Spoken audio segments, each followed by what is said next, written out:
You're listening to episode 38 of Present Moment.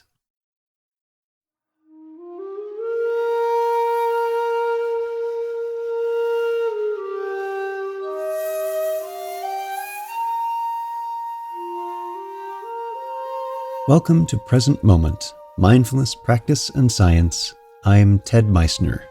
Present Moment is a podcast with interviews, conversations, and roundtable discussions.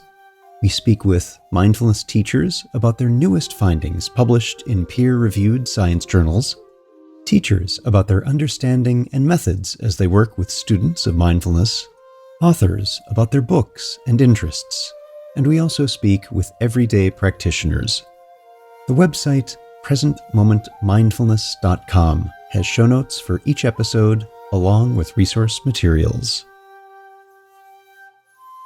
Today we have three guests, Florence Meleo-Meyer, Bob Stahl, and Lynn Koerbel, speaking about their new book, A Mindfulness-Based Stress Reduction Workbook for Anxiety.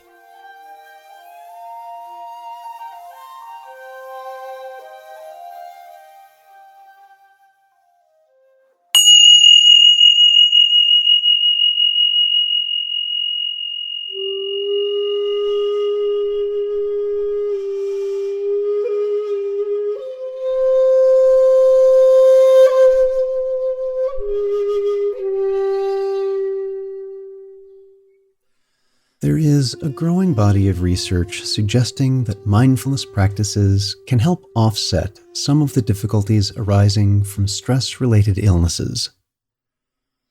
As we learn more about the processes involved with anxiety, we see where mindfulness can help us recognize when anxiety may be increasing and meet it more effectively. Florence Meleo-Meyer is Director of Oasis Institute for Mindfulness-Based Professional Education and Training at the Center for Mindfulness in Medicine, Healthcare, and Society at the University of Massachusetts Medical School. Florence is a leading international teacher who has helped develop and offer professional trainings for MBSR teachers for over 18 years. In addition to teaching the Mindfulness-Based Stress Reduction MBSR program, she has offered mindfulness programs to educators, physicians, psychologists, and young adults. Bob Stahl founded and directs mindfulness-based stress reduction programs at Dominican Hospital and El Camino Hospital. Bob also serves as a senior teacher for Oasis Institute at the Center for Mindfulness. He is co-author of A Mindfulness-Based Stress Reduction Workbook, Living with Your Heart Wide Open, and Calming the Rush of Panic. He is the guiding teacher at Insight Santa Cruz and visiting teacher at Spirit Rock Meditation Center and Insight Meditation Society. Lynn Koerbel is Associate Director of Oasis Institute at the Center for Mindfulness. Lynn co-founded Present Moment Mindfulness in Western Massachusetts, a community-based organization offering MBSR classes and mindfulness-based applications in the fields of education, business, and health. Prior to teaching MBSR, she worked in the field of integrative bodywork for almost 25 years, with a focus on healing from trauma and the integration of the body in healing. Our guests today are Bob Stahl. Bob, welcome to the podcast. Thank you, Ted. Happy to be here. Florence Meleo-Meyer. Florence, thanks so much for being here. Yes, thank you, Ted. It's great to be here. And Lynn Koerbel. Lynn, so glad to have you here. Thank you, Ted. It's wonderful to be with you and my colleagues. So we're here to talk about the new book, A Mindfulness-Based Stress Reduction Workbook for Anxiety.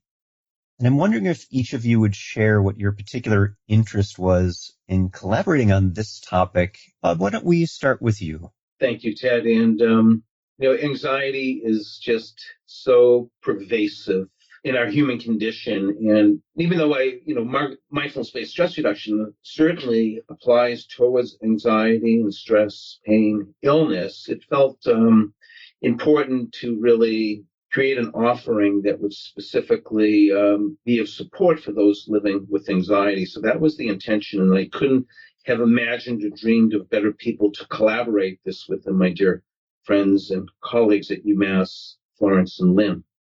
Great. Thank you, Bob. And Florence, how about you? What was your particular interest in collaborating on this topic? Well, I feel that it's very close to what Bob just shared. After years of teaching the MBSR program, there have been so many people who have come into the program suffering with anxiety. And their experience through the program has allowed them to experience themselves more spaciously and to meet the suffering of anxiety so much more skillfully and kindly. So I'd say that for sure.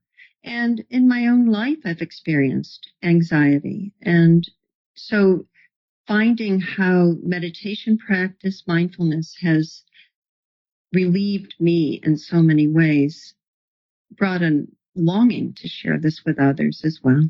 Thank you for that. And Lynn, how about you? What was your interest on this particular topic? I would echo very much what Bob and Florence have already said. And I've been wondering too, because of the pervasiveness of anxiety, that anxiety and stress, though even those two words, I think are more closely aligned than they were, say 10 years ago. And that in our classes, certainly in our classes at the Center for Mindfulness and the MBSR classroom, more and more people are showing up. And to do this book, which was specific to anxiety, it just felt like where maybe people would have seen Bob's book, a mindfulness-based stress reduction workbook, they may have thought, well, that's not me. They might recognize themselves in this title more. So the specificity of it felt like it was time and a good offering. I'd agree with that, and that's a good segue to our exploration of what do we mean by anxiety? Lynn, I'm wondering if you'd just keep going a little bit on that same track. Sure. I actually was the lead writer on that particular chapter, and it was fascinating doing a little more research than I have done in the past. What I know about stress reactivity and fight, flight, or freeze, but more specifically about the symptoms of anxiety. And I, like Florence shared as well, have certainly dealt with anxiety in my own life, but also the way the biology of the body is primed for fight or flight. And it can be such a relief to know that this isn't something that we call upon ourselves or that is some weakness in us. This is the human condition. And all of us will experience anxiety at some point in our lives, maybe along a continuum, maybe not severely, but that it's part of our biological nature. And that what mostly makes us anxious in this current day aren't things that running away or fighting or curling up in a ball, or those reflexes aren't going to have any impact on our day-to-day life. So we need to come up with other ways to meet those anxious moments. Yeah, I agree with that. And I thought it was very interesting in the book, the difference between anxiety of very real threats and perceived threats. And I'm wondering, Florence, if you'd pick it up a little bit, this discussion of what we mean by anxiety, and talk a little bit about that difference and the importance of understanding perceived threats. Sure. I think that this is of central importance, Ted, around this whole issue of how am I seeing the world? How am I seeing my own life, my situation? What is perceived as threatening? And to become more familiar with the lenses that one is looking through, making sense of in the world, has all the power of dissolving the intensity of would-be reality, because it invites us to see more clearly and then to really ground in the present moment. So waking up to perception is both a major factor in working skillfully with stress and in working skillfully with the stress of anxiety. And Bob, is there anything you'd like to add onto this broad understanding of what we mean by anxiety? Maybe just to add that, of course, there's many different types of anxiety. that are very specific, and we actually chose a more broader category of generalized anxiety, social anxiety, but this anxiety of spiders, anxiety of small spaces, and so forth. But we feel that, of course, the teachings of mindfulness and the applications of it is applicable to all. One characteristic of anxiety is that it's associated with a future event. So there's a perception of it, but it's also something that's often about the future. How am I going to be? How am I going to deal with this, and so forth? And of course, mindfulness is this great invitation to come back into the present moment, begin to see that when we become aware that we have a choice, that we can potentially respond in a much more constructive or skillful way rather than unaware and reactive, and reacting in such a way that will actually continue to feed, if you will, the fire of that anxiety. Very good point. And what are some of the common misunderstandings that each of you have run across about anxiety? Florence, I'm wondering if we can start with you. Sure. I think that one common misunderstanding is that something's terribly wrong with me for feeling these feelings. That in some cases with people who are meditators, feeling that their practice is failing. And to begin to unbind those myths and see that coming up close, becoming really clear with what are the thoughts that are involved here. As Bob was saying, are they projections into the future? What's happening in the body? And can we become very intimate with direct experience and the emotions that stream as well? So with all of that is this possibility to identify this who I am, or who am I in relationship to this particular way of engaging in life, fearfully, and projected into the future. But it can be worked with, which is really what all of us were so dedicated to in this book. Bob, how about you? What are some of the common misunderstandings that you may have run across in your work about anxiety? To me, I think what Florence touched upon is a very important piece, the belief that there's something wrong with me. So maybe I'm just going to echo that again. And if we took a look underneath the hood of many of us within our own minds and hearts, we'll discover that we all have anxious moments. And of course, our perception of these, we begin to identify with these as a definition of who it is that I think that I am. I'm an anxious person. And our task before us, of course, as we practice mindfulness, is to see that perhaps these are limited definitions. And it's also fair to say, Lynn pointed to this earlier, the biological aspects of from the moment of our birth, we are wanting to keep ourselves safe, particularly as we get older.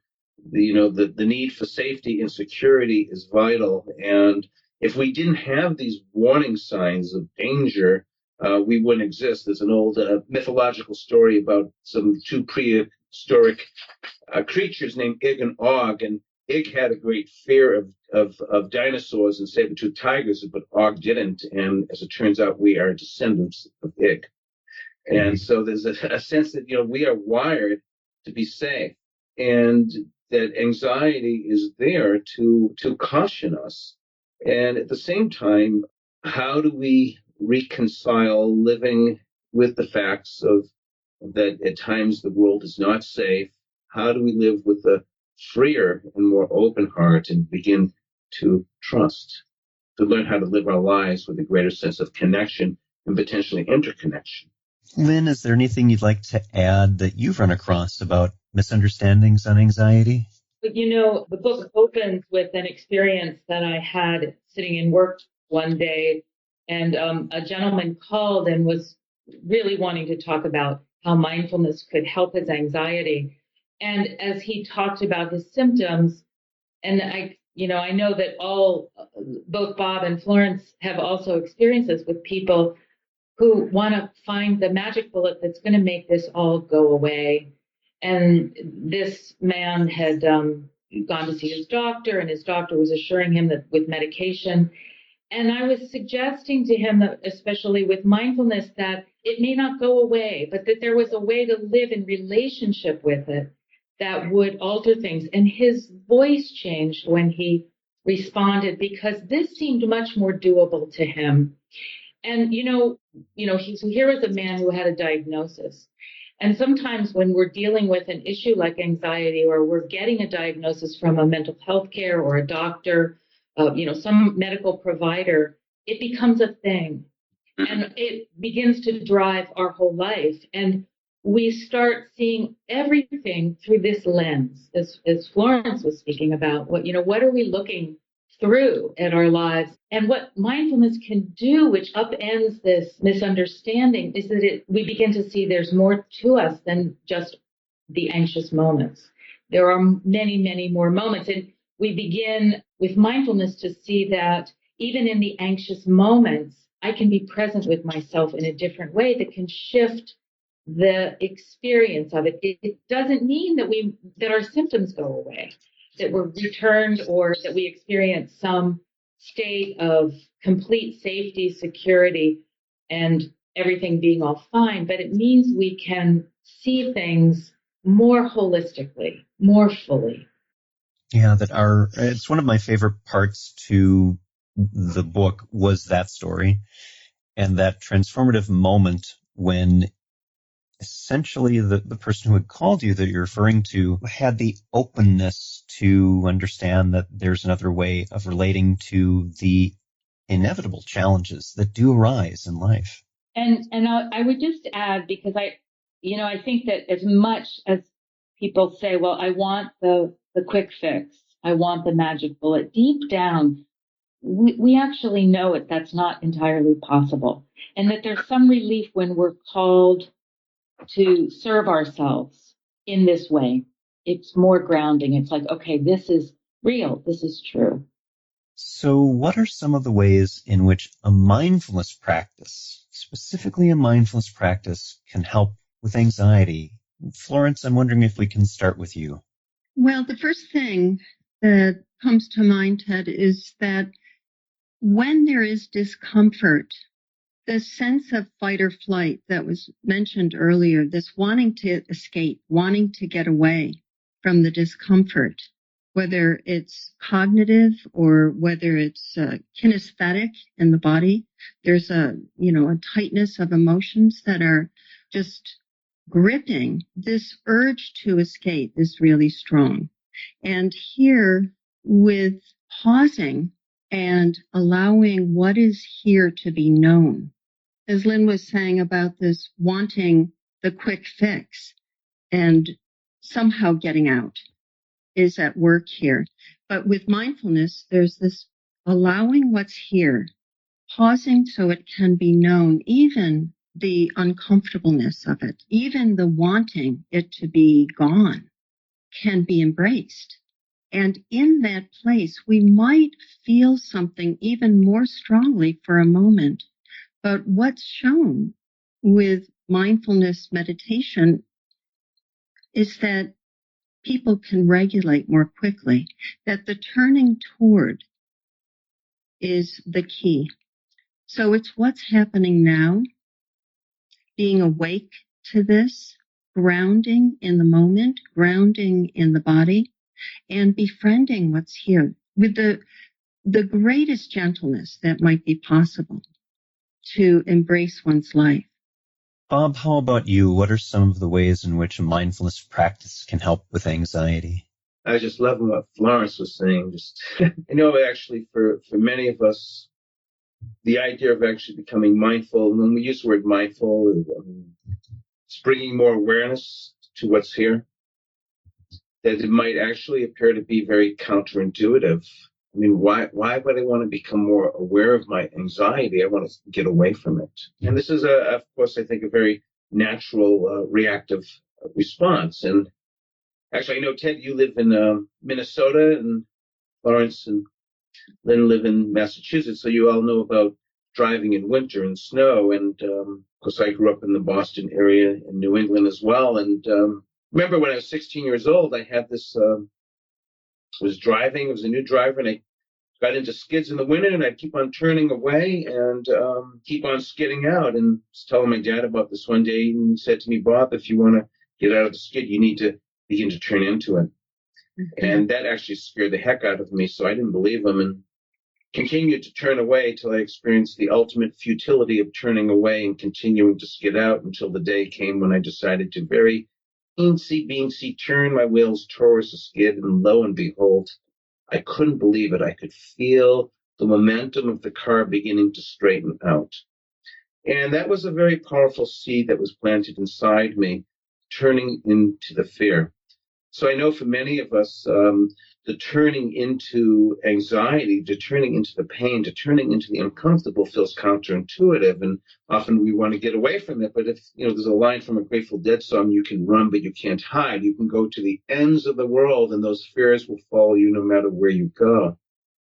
And so it's very powerful in the practice of mindfulness to gently begin to turn in. We're not saying to throw yourself in the middle of the ocean, but can I begin to actually turn in a bit, to begin to dip my toes into the waters of the anxiety, and to begin to dip in and dip out, to begin to acclimate ourselves to what's present. And in the book, we actually work with this process of dipping into how anxiety affects the body, how anxiety affects thoughts, how anxiety affects emotions, and how do we, these are the three worlds which we as human beings generally live. We live within our bodies and its senses, our thoughts and our emotions. And how do we begin to turn into the feelings of anxiety within the body? How do we turn into the feelings of anxiety with our thoughts and with our emotions? And one of the active ingredients, if you will, is a sense of turning in and acknowledging what's present. Perhaps we can explain more about this. I know I'm talking a bit here, so I'll pause for now. Thank you, Bob. And Lynn, is there anything that you wanted to add, knowing you've got a couple of tough acts to follow on the same question? I feel like, Bob, I'm like, okay, I could just listen to you two talk, because it's wonderful to be sharing in this way. As both of you were sharing the other piece, and you mentioned it about, we're not saying jump into the deep end of the pool or into the ocean, but through practice, when, showing up moment to moment, really acknowledging what's here, what people have expressed is that allows them, me, I can speak from my own experience, it allows me to notice more quickly and sooner when certain thoughts are happening, when I'm experiencing certain emotions, when my body is getting activated in a certain way, to go, oh, something's here. And I can intervene and take care of myself. I can say, what do I need?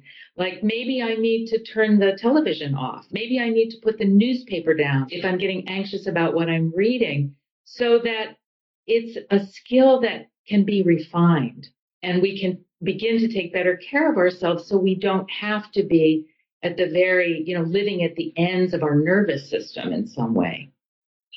Does that make sense? Yes, yeah, very much so. Very much.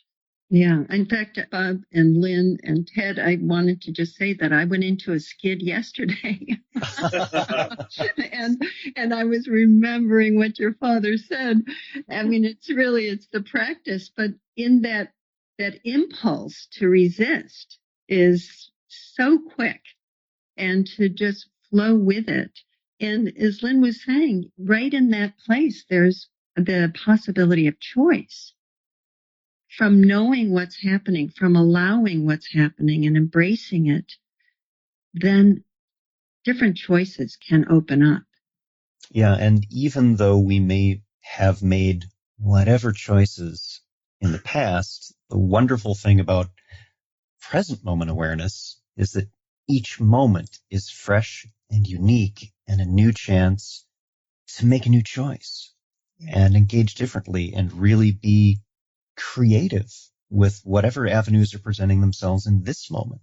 I could just add that this is very empowering, because when we see that we have a choice and can respond in a much more meaningful and supportive way, we are beginning to become more free of these limited definitions of how we've seen ourselves. And of course, within the practices of mindfulness, we're also beginning to, if you will, look in the rearview mirror, what sometimes I like to call hindsight wisdom, we begin to understand the causes and the conditions, the experiences early on in life that gave me and fueled me to be reactive and to get more understanding of what's fueling and driving the anxiety. And of course, once we begin to understand that more, that can begin to set us more free.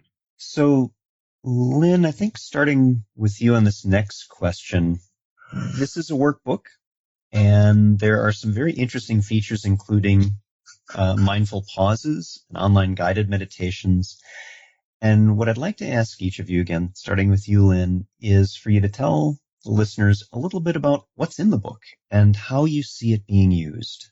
Thank you, Ted. This feels like such a companion. And I have this idea that Bob and Florence and I are sort of traveling with people. And one of the ways that I really hope this will be used is, especially with people who have a therapist, work with their therapist to have a real, alive person, not just words on a page. But I feel like the tone of this and the various exercises and explorations, we considered this very closely about how to really help someone do these practices with the audio recordings of different lengths, because we all know, and certainly in our classes at the Center for Mindfulness and in Bob's classes, people come in and maybe they've read about mindfulness for a long time, maybe they've tried to have their own practice, and it can be difficult. And having a group or having this kind of a workbook that really is very engaging, like let's stop a moment and reflect, let's take a moment and do a practice, let's write about what this was like. It's really about bringing somebody into the fullness of, we're here with you, this matters to us, and this can help. Bob, for you, what are some of the things that are features of the book, and how do you see it being used? Well, I actually appreciate what Lynn said about it's a companion. So, I think, we really systematically, as the book unfolds, explain about what is anxiety, what is mindfulness, what's the relationship between mindfulness and anxiety. So it's very participatory. It's an interactive workbook. But I don't know, I also want to be cautious with the word work, because it also could be a playbook. It's an interactive way of working with yourself. The intention is, this is from our heart to those that are reading and participating with this, and developing hands-on and practical ways to work with anxiety from a mindfulness perspective. It's very personal on one hand, like asking the reader, like, what is some of your history about anxiety? And then interactive meditations, as Lynn was saying, to work with it. And actually, the interactive meditations are offered in an incredibly user-friendly way. We actually offer 24 downloadable meditations that are offered in 15, 30, or 45-minute time lengths, so it makes it workable for the person that's practicing.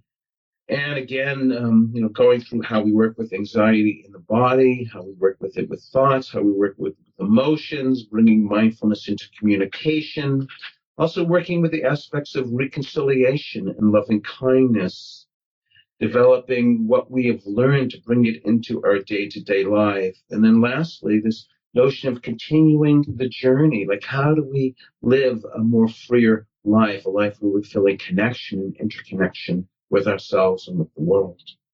I think it's a wonderful resource and a companion. Yes, I think working with a therapist, also perhaps working with a group of friends. Anxiety is so universal that there could be a book group that could practice and work with this. And of course, it could be a complement to anyone taking a mindfulness-based stress reduction class or any type of mindfulness-based approach class. This could be a companion guide as well.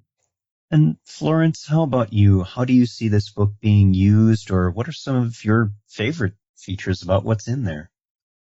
Well, again, I feel that Bob and Lynn expressed this so beautifully. One thing I would add is that it really can be approached in a very personal, calibrated way, so that a person can choose their own pace with it, can repeat a chapter, can go back and review again. And it's systematic, but it's step by step. Also, what you said, Bob, about working in a group, I think that has wonderful potential. And I've certainly heard of groups that have worked with the MBSR workbook that Bob wrote in that way, that they just moved through, because then that will give the support of one another. One thing we haven't really spoken too much about is how anxiety affects us socially, and how that's in the book on the chapter on communication. Who am I in contact with another, and how one's perception of oneself and projects how one is being seen by others can be a source of disconnection, and that disconnection can cause more anxiety and more suffering. So to begin to work at that level of coming home to oneself and meeting the moment, meeting direct experience, and then meeting this sense of being a human being with other human beings can expand a greater space of freedom. I feel like every part of the book is of value, and they all interconnect. Yeah, one of the things that I wanted to add on to this as a reader of the book, I do have it here for the listeners of the podcast. Yes, I actually do have this, is around the cadence, is around the pacing, and it's in the individual chapters, in the way the mindful pauses are inserted, where they are, and how they're related to the content that we've just been going through in that particular chapter, how that leads to some of the playbook aspects to this, and the build overall, that it starts with an exploration of what we mean by anxiety, mindfulness, the putting of those together, and building into this interrelatedness of how we engage with others in the communication, and then how we continue our practice is all a part of this. So I just wanted to express an appreciation for how skillfully the authors have put that together to make sure that it keeps you engaged in the overall process throughout. So I wanted to explore now, just for a moment, based on the experience that each of you have in working with participants who are new to mindfulness. It's their first time doing any kind of mindfulness practice. What are some of the challenges that may arise in working specifically with anxiety? And I'm wondering, Florence, if we could start with you. I think that one of the challenges is to establish a practice that allows the kind of stability and regularity, and yet that's so essential. So there may be small moments, the pauses throughout the day, but to really engage with a daily practice, whether it's working with the body or a sitting practice, walking practice, that really investing in one's life and determining a certain amount of time that one can be generous with oneself to invest in this time of nourishment for oneself is a challenge for new beginners. I think once we begin to experience the enormous benefits of a regular daily practice, whether it's informal or formal practice, it becomes something that we absolutely want. So just establishing that and giving oneself the absolute benefit that we can engage very intimately and supportively with our lives is a place to really establish. Lynn, how about you? What are some of the challenges that may arise when working specifically with anxiety and new mindfulness practitioners? That sometimes with mindfulness, things get a little worse before they get better, because the habit has been to turn away and to not see and not feel, to distract oneself from what's actually happening. And so with mindfulness, even with very gentle turning towards, it can be difficult to see and to feel, oh, this is really I always thought it was this bad, and now I feel it. It really is this bad. And this is particularly important with new practitioners. And it's where what Florence was talking about establishing some regularity, can be very steadying. It's like, okay, I'm doing this and doing it with a group of friends. Bob, I hadn't thought of that idea, and I really love it. But to know that others are practicing along with you is very courage making. It helps build the sense of, I can do this, I can get through this. Because sometimes this process brings a different flavor of what we're actually feeling in our life. So to have that support is very helpful. And it feels like where it's so important that the sense of companioning, where having trustworthy companions who know something about this path and say, this is okay, you can get through this, is really important. Yeah, having that reminder that we are just starting, and the initial parts of this practice, seeing more than we have been seeing before, actually noticing and being present to what's there instead of turning away, can be very jarring. And so the interrelatedness of noticing, oh my goodness, and yet having that support to keep going and seeing how the practice can help with that may not occur in the first few days or few weeks. It may take a little bit of time. That's right. Yeah. Bob, how about you? What would you like to add? What are some of the challenges that you've seen for new practitioners when they're working with anxiety? I think it's fundamental, particularly in our classes, both Lynn and Florence are pointing to this as well, is the importance of creating a very safe space where people can begin to feel comfortable and also begin to develop some confidence that they can begin to turn into the areas that they have turned away from.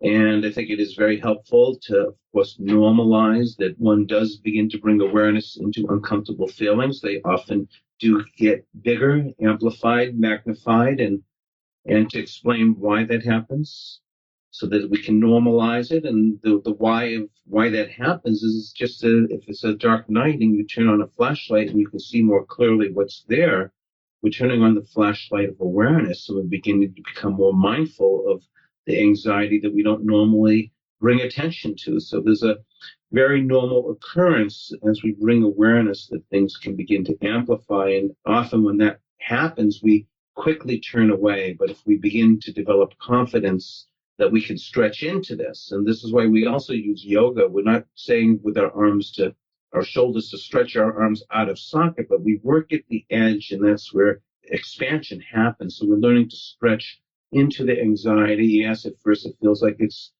getting bigger, but as we stretch in and stretch out, we can begin to acclimate. But I think of developing that safe space, and of course, those that are teaching MBSR, that they're embodying this practice, that they have a familiarity with anxiety because they've worked it within themselves. And so our ability to be able to embody this practice, to help provide space and support for those working with anxiety is very important. And hopefully in written words, we've tried to convey that same type of feeling. Both Lynn, Florence, and I talked about at the beginning an introduction to the authors of our own experiences with anxiety. We try to convey with our words and, of course, with the audio downloadable CDs, meditations, that we're trying to convey our own experience and the heartfulness in developing safety in working with those new to anxiety with a lot of tenderness and care. Shifting a little bit towards a lighter aspect of this, is I'm wondering if you have any stories that you'd like to share about how those suffering from anxiety have seen a positive change with mindfulness. Bob, I'm wondering if we can start with you. I think I'm going to pass for now, and I'll pick it up in a minute. Okay. Lynn, how about you? Do you have any particular stories that you'd care to share about how this may have positively impacted someone's life? This was a person who came through the center, and she wasn't actually in my class, but we have our day-long class that we offer as part of the 8-week program.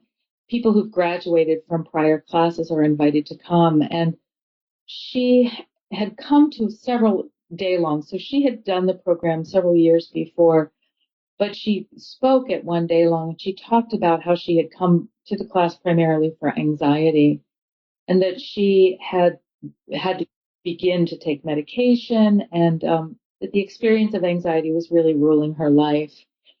And that she took the program, and she was so candid. She said, it didn't happen right away. I really had to apply myself.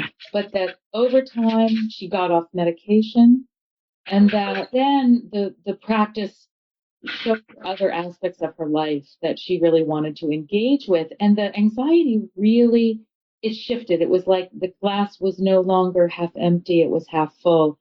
And it was very moving as she spoke.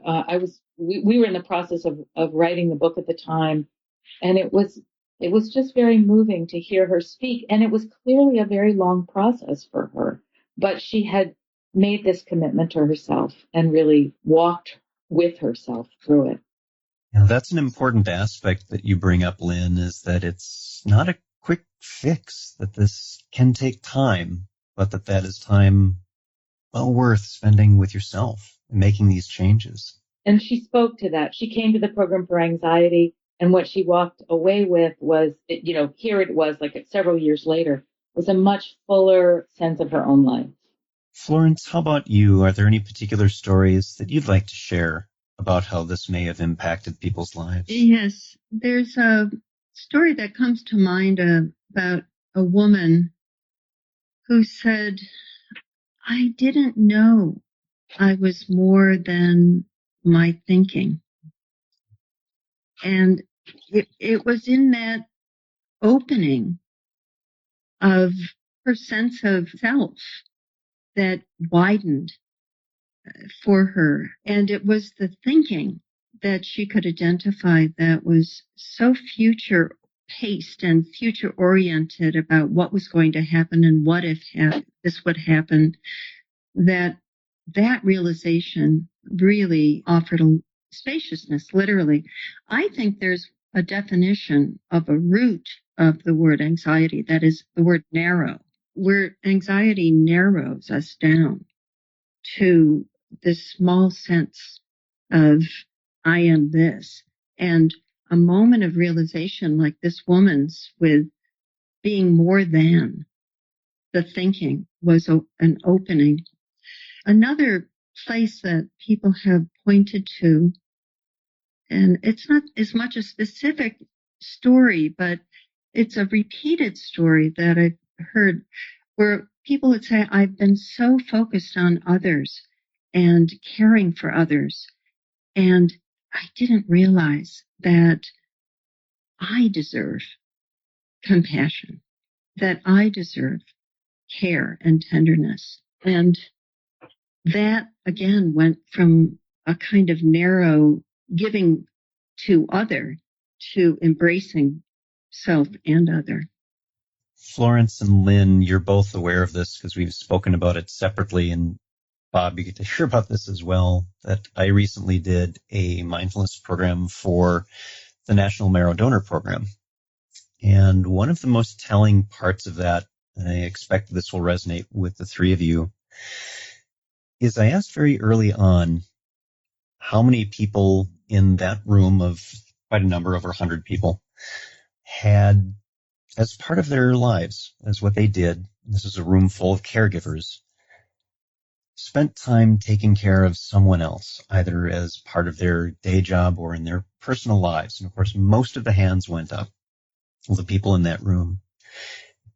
And then we shifted a little bit, and I asked, how many people here spend some time every day, the way you care for others, caring for yourself? And a very few people were able to raise their hand at that point. And I see that as one of the tremendous values of the MBSR program and other interventions, is that you're encouraging this participation in your own life, in taking care of yourself, because you're in the best place to do that. Bob, I'm wondering if anything has come up for you as stories that you'd like to share. Yeah, actually, did think of one. This was a gentleman who came to an MBSR class having a lot of anxiety and panic, actually at a time that was incredibly, potentially very meaningful and wonderful time of his life of getting married. Yet there's lots and lots of anxiety. And so we had the opportunity to work with him, to invite him to, as he grew at the practice and became more confident with himself, to begin to feel into the feelings of anxiety physically that was happening in his body, feeling tightness in the chest and feelings in the head and the stomach and so forth. And just inviting him when he felt safe and was kind of had this desire to want to know more, and he was up for it. So these are qualities that are very important in any type of investigation, that you feel safe and that you're interested, you want to learn more, and that you're up for it. And some time passed, and he decided to inquire into these feelings of angst. He really didn't know what was sourcing all this anxiety about getting married. And then he shared with me that a memory arose of a time when he was younger in elementary school, and he was doing his homework, and his parents were correcting him with his homework. And then he brought his homework to school, and his teachers also corrected him. And he began to put together, and this happened often in his childhood, this sense of correction.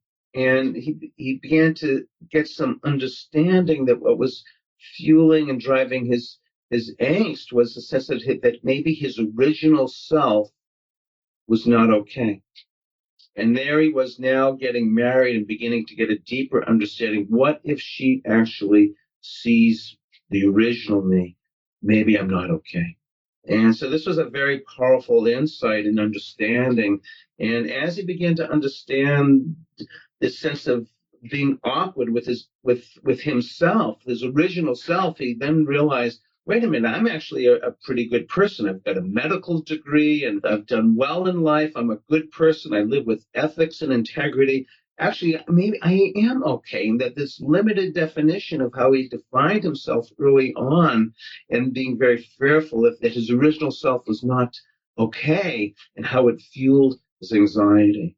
And so that understanding began to set him free, got married, and was able to take in the wonderful things, but just seeing how these old parts of him was defined in limited ways.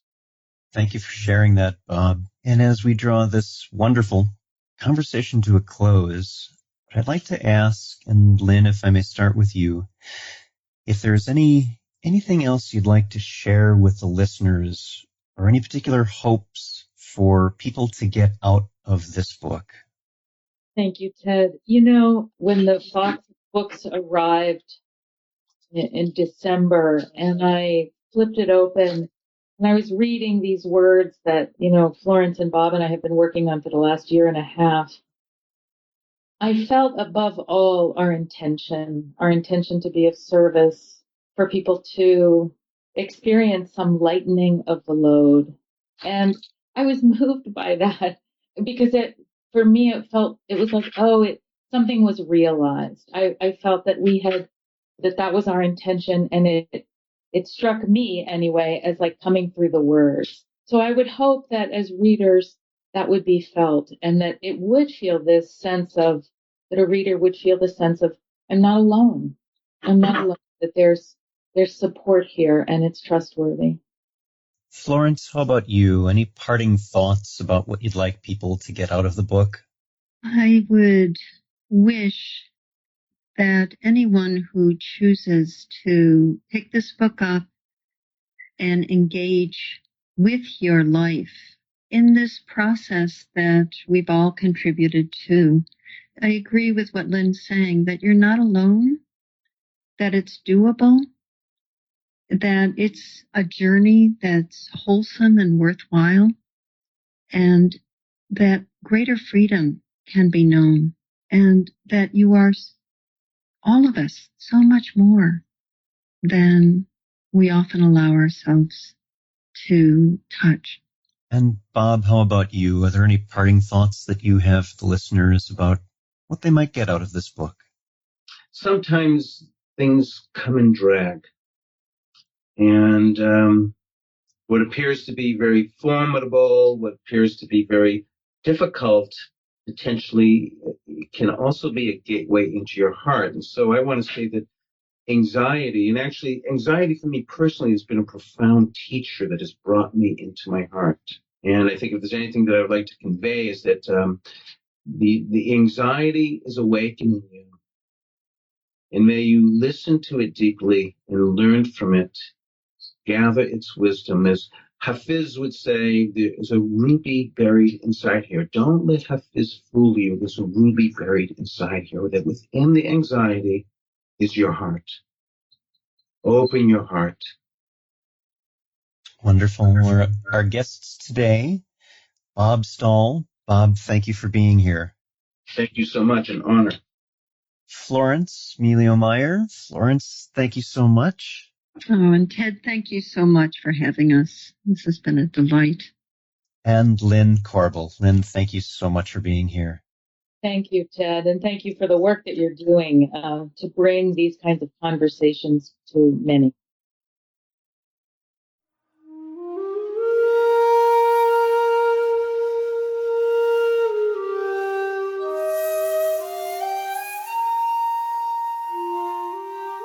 Thanks for listening. If you'd like to learn more about something you've heard in today's podcast, please come visit the website at presentmomentmindfulness.com. You'll find an entire webpage devoted to this and every episode. You can comment on the episode page and find show notes and other helpful resources for your mindfulness practice. The shakuhachi music heard on Present Moment is used by permission and through the generosity of musician Rodrigo Rodriguez. His website is linked on the Present Moment website on the About Podcast Music page. Sound editing, mixing, and mastering provided by the generosity of Anthony Dominello of StructureFromSound.com. Until next time, remember, every moment you have a choice. Make it the best you can. See you next time on Present Moment.